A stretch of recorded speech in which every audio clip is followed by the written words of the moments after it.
Goran war ein geschäftiger Mann, der sich jeden Morgen beeilte, um zu einer wichtigen Besprechung zu gelangen. Die Straßen von Kraljevo waren gefüllt mit Menschen, die eilig ihren Geschäften nachgingen, und er war keine Ausnahme.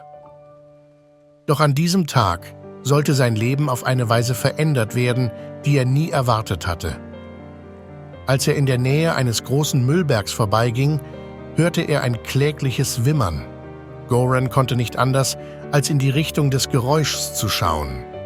Seine Augen trafen auf einen heruntergekommenen Schuh, und in diesem Schuh lag ein winziger, zitternder Welpe. Der kleine Hund sah aus, als ob er die Kälte und die Einsamkeit nicht länger ertragen konnte. Seine Augen waren voller Angst und Verzweiflung. Goran konnte nicht gleichgültig vorbeigehen. Er kniete sich hin und hob den kleinen Welpen behutsam aus dem Schuh. Das Baby zitterte vor Kälte und Hunger.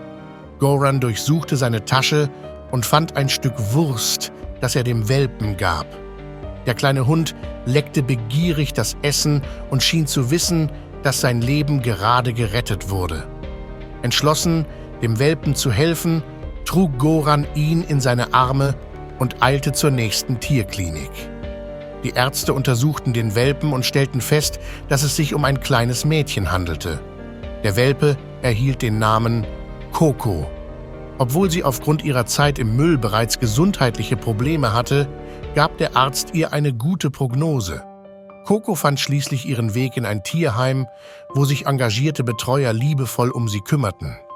Das kleine Mädchen begann zu gedeihen und verwandelte sich in einen lebhaften und hinreißenden Hund. Sie spielte mit den anderen Welpen, tollte im Freien herum und lernte, was es bedeutet, geliebt und umsorgt zu werden. Als Coco ein wenig gewachsen war, begannen die Betreuer, nach einem dauerhaften Zuhause für sie zu suchen. Es gab viele Bewerbungen von Menschen, die Coco adoptieren wollten, aber die Wahl fiel schließlich auf einen deutschen Einwohner, der bereits Erfahrung im Umgang mit geretteten Hunden hatte.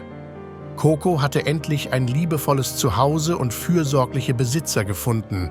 Sie wuchs in einer Familie auf, in der sie geliebt wurde, hochwertiges Futter erhielt, fröhlich spielte und das Leben in vollen Zügen genoss.